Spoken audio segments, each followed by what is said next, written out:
तो आज हम लोग पढ़ेंगे क्वेश्चन नंबर 8। झारखंड बोर्ड में जो क्वेश्चन नंबर 8 पूछा जाएगा मैथ में, वो ये क्वेश्चन पूछा जाएगा कि दर्शाइए कि एक धनात्मक विषम पूर्णांक 4q+1 या 4q+3 के रूप का होता है जहां q एक पूर्णांक है। ठीक है, तो सबसे पहला हम लोग इसको समझेंगे कि विषम होता क्या है। तो जो संख्याएं 2 से विभाजित नहीं लगती है उसको हम लोग विषम कहेंगे, और जो संख्याएं 2 से विभाजित होती है उसको हम लोग सम कहेंगे। ठीक है, तो सबसे पहला हम लोग इसको मानेंगे कि माना भाज्य बराबर, तो भाज्य बराबर ए हो जाएगा। माना भाज्य बराबर ए, भाजक बी बराबर 4, क्योंकि यहाँ बी जो है वो 4 दिया गया। ठीक है, उसके बाद हम लोग लिखेंगे क्या, भागफल। भागफल जो है भागफल इज इक्वल टू क्यू, और शेषफल, तो शेषफल को हम लोग रिमाइंडर इन्हें आर कहेंगे। ठीक है,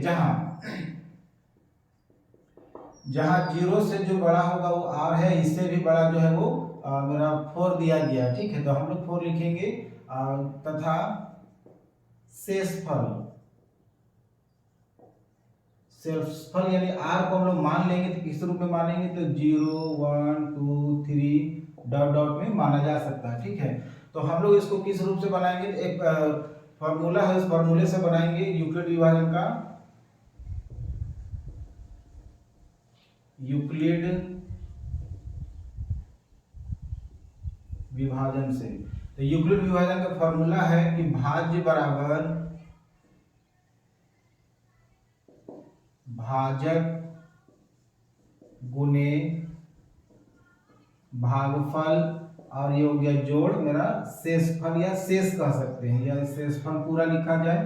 तो इसको हम लोग ए मानते हैं, इसको हम लोग क्या मानते हैं, बी मानते हैं, यानी बी हम लोग लिखे भी है यहाँ, इनटू इसको हम लोग क्यू मानते हैं, और प्लस ये आर मानते हैं। तो अब हम लोग इसमें नंबरिंग करेंगे कि ए इज इक्वल टू, तो ये रहा मेरा 4, बी के जगह में 4 था, और ये रहा मेरा q प्लस आर, आर की जगह में हम लोग इसको एक करके बैठाएंगे, तो 0 बैठाएंगे, तो इसका अर्थ ये हुआ कि ये मेरा सम हो गया, सम पूर्णांक।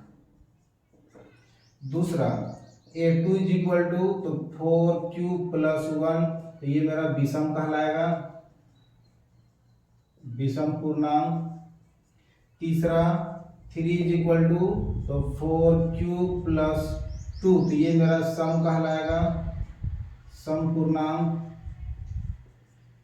चौथा, तो चौथा में क्या लिखेंगे, 4q+3, तो कम से कम 3 तक लेंगे क्योंकि सवाल मेरा 3 तक है। ठीक है, तो 3 क्या कहलाएगा, मेरा विषम कहलाएगा, तो ये हो जाएगा मेरा विषम पूर्णांक। तो इसमें से जो आपका औपचारिक रूप से जो सही है उसको हम लिखेंगे। तो हमसे पूछा ये गया है कि विषम धनात्मक पूर्णांक। ठीक है, तो क्या लिखेंगे, अतः जो है धनात्मक, अतः धनात्मक विषम पूर्णांक 4q+1 या 4q+3 के रूप में लिखा जा सकता है। बस यही हम लोगों को प्रूव करना था। ठीक है, तो इस प्रकार से अगर 4 के जगह में 6 रहे तो 6 लिखेंगे, 2 रहे तो 2 लिखेंगे, जो भी दिया जाएगा उस हिसाब से उस पर लिखा जाएगा। ठीक, अब क्वेश्चन नंबर 9 में जो पूछा जाएगा वो ये सवाल है कि समीकरण 2x - y = 2 और 4x - y = 4 को ग्राफिक विधि से हल कीजिए। तो ग्राफिक विधि से हल करने का शॉर्ट तरीका ये है कि सबसे पहला हम लोग लिखेंगे समीकरण को, तो 2x - y = 2, तो इसका बॉक्स बना लेंगे हम लोग सबसे पहले। तो बॉक्स में ये रहा फर्स्ट में x और सेकंड में y। तो अब हम लोग इसमें एंट्री करेंगे, और किस तरह एंट्री होगा देखिए। सबसे पहला कि आपको सोल्व नहीं करना है, डायरेक्ट करना है क्या कि x को छिपा दिए, इसका मतलब हो गया x का वैल्यू 0, यहाँ 0 रखेंगे तो गुना तो 0 हो जाएगा, तो x का वैल्यू 0 हो गया, तो y का वैल्यू -2 दिखा। ठीक है, उसके बाद अगर हम y को छिपा देते हैं तो y की जगह हो जाएगा 0, और 2 का टेबल में काटेंगे 2 का टेबल में, तो यहाँ मिल जाएगा a। ये समीकरण 1 का ग्राफ बॉक्स कंप्लीट हो गया। समीकरण 2 का, तो समीकरण 2 में 4x minus Y is equal to 4, तो इसको भी उसी तरह कन्वर्ट करेंगे।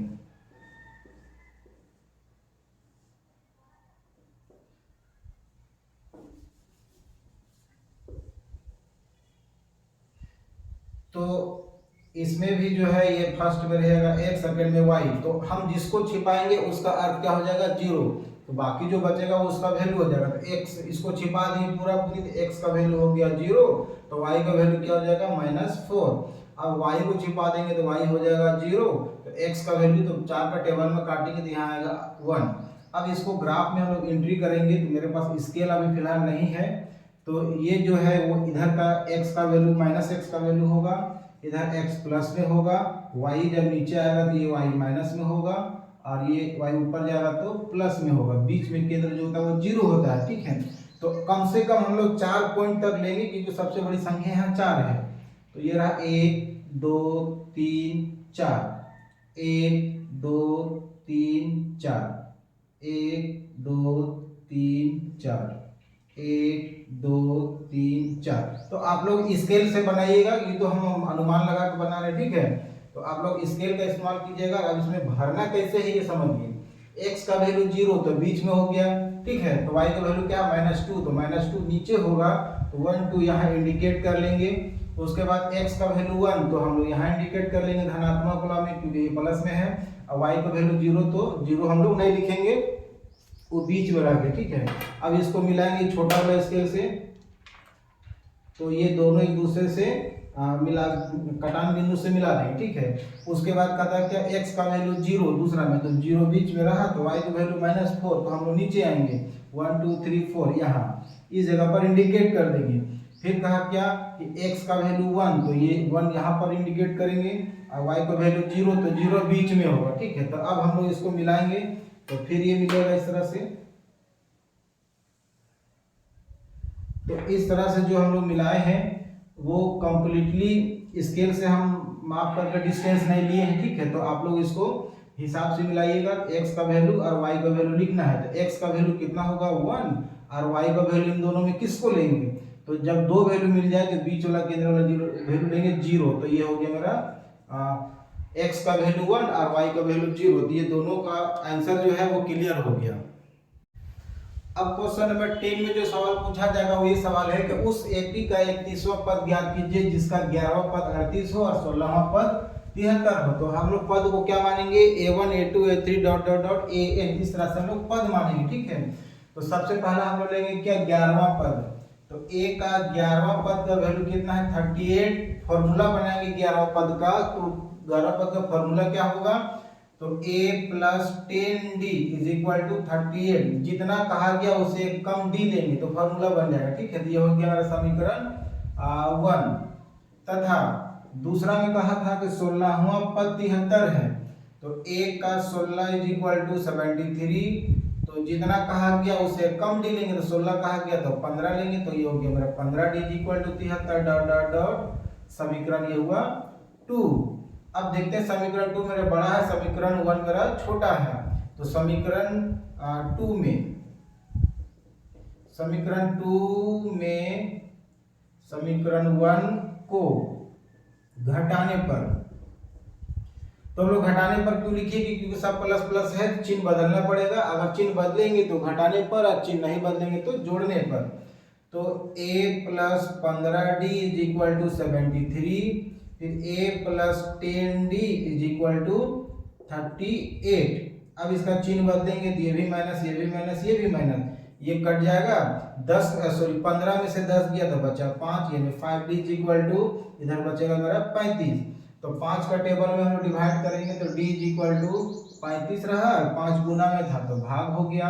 तो 5 का टेबल में काटेंगे तो d का वैल्यू क्या हो गया मेरा 7। अब हमको d मिल गया, a भी चाहिए, क्योंकि 31वां पद निकालने के लिए a प्लस 30d लगेगा, तो d तो मिल गया, अब a भी चाहिए। तो a निकालेंगे क्या, कोई भी वैल्यू लिखेंगे क्या, समीकरण 1 में d का मान रखने पर, तो समीकरण 1 में या 2 में d का वैल्यू रख देंगे तो a निकल जाएगा वहां से, ठीक है। तो समीकरण 1 में है मेरा a plus 10d is equal to 38, 8, तो a प्लस 10 इंटू डी का वैल्यू कितना था 7, तो ये हो गया मेरा 38, तो a प्लस इसको गुना करेंगे तो 70 हो जाएगा इज इक्वल टू 38, तो only a is equal to 38, ये प्लस में था पलटा तो माइनस में चला जाएगा 70, ठीक है। तो a का वैल्यू जो है जब हम उसको घटाएंगे तो घटाने के बाद जो है कितना, तो उसमें से जब हम घटाएंगे, ठीक है, तो घटाने के बाद क्या बचेगा कि इसमें जब हम लोग घटाएंगे 70 में घटाएंगे 38, तो क्या बचेगा -32। अब हम लोग को पूछा गया था क्या 31वां पद, तो a का 31वां पद is equal to a plus 10d, sorry a plus 30d, तो a का वैल्यू कितना आया -32 यानी 32 रहा, ये 30 इंटू d का वैल्यू कितना आया था तो 7, तो अब वहाँ वैल्यू हम लोग 7 रखेंगे, ये रहा -32 प्लस गुना हुआ 7 या 21 210 हो गया। अब 210 में हम लोग घटाएंगे कितना 32, तो 32 घटाने का तरीका ये है कि 210 में 32 घटाएंगे, ठीक है, तो 10 हो गया, 10 में 2 गया तो बचा 8, यहाँ हो गया 0, 0 में 5 दिए कितना हो गया 10, तो बचा यहाँ 7, क्योंकि फिर से वो चला गया 10 में से 3 गया 7 बचा, बचा यहाँ 1 लास्ट में, तो 178 जो है ये 31वां पद का वैल्यू हुआ।